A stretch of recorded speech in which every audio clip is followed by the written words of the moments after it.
up? Welcome back to Made for Christ Media. Today we are in Hebrews chapter 12, and the title of that text is The Author and the Finisher of Our Faith. Starting in verse 1.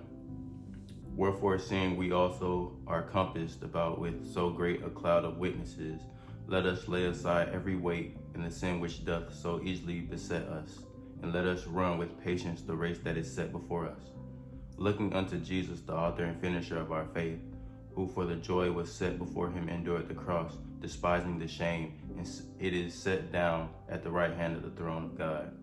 Verse 1 through 2. Because Jesus Christ is the author and finisher of the Christian faith, the author called on Christians to keep their eyes on Jesus. The Christian who has faith will lay aside every sinful weight and run toward Christ, just as Jesus endured the cross, despising the shame in order to attain the joy of rejoining the Father on his throne. So should Christians run their race with patience.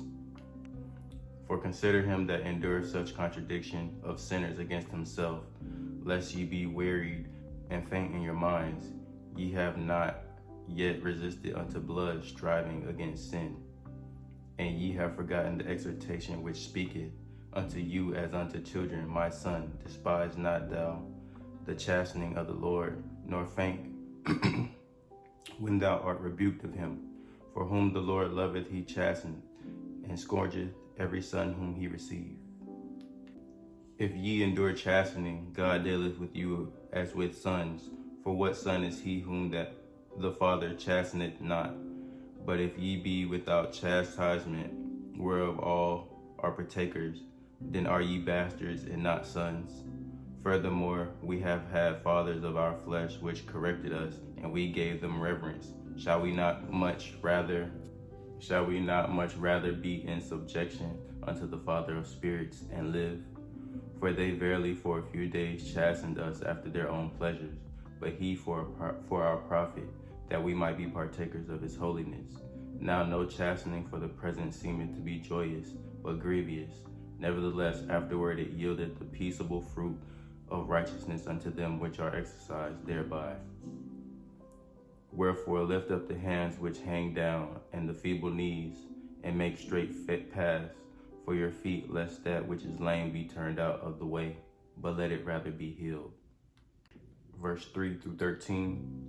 The Son became a human being in order to unite himself with his believing brothers and sisters. The Son can then bring believers into the presence of the Father, who will discipline them as a son, citing Proverbs 3:11 through 12. The author argued that just as the readers have accepted discipline from their natural fathers, so too they should receive discipline from the Father of spirits. God does not discipline his sons to harm them, but to bless them. The benefit of the Father's discipline is fellowship in his holiness and bearing the peaceable fruit of righteousness.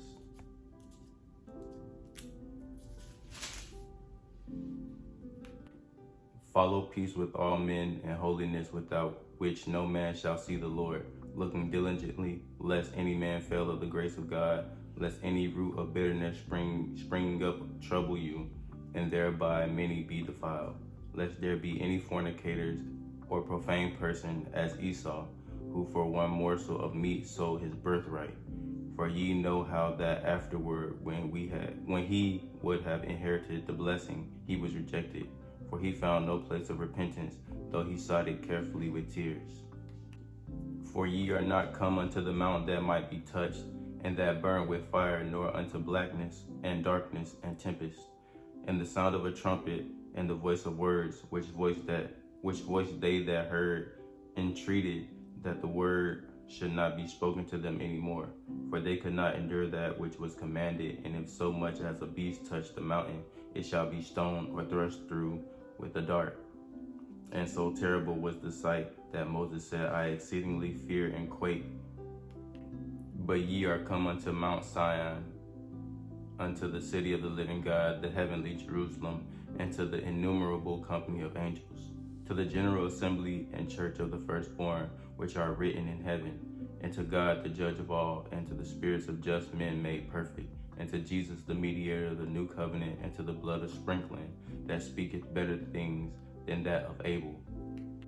See that ye refuse not him that speaketh, for if they escape not who refused him that spake on earth, much more shall not we escape if we turn away from him that speaketh from heaven, whose voice then shook the earth. But now he hath promised, saying, Yet once more I shake not the earth only, but also heaven. And this word, yet once more, signifieth the removing of those things that are shaken, as of things that are made, that those things which cannot be shaken may remain. Wherefore we, receiving a kingdom which cannot be moved, let us have grace, whereby we may serve God acceptably with reverence and godly fear, for our God is a consuming fire. Verse 14 through 29.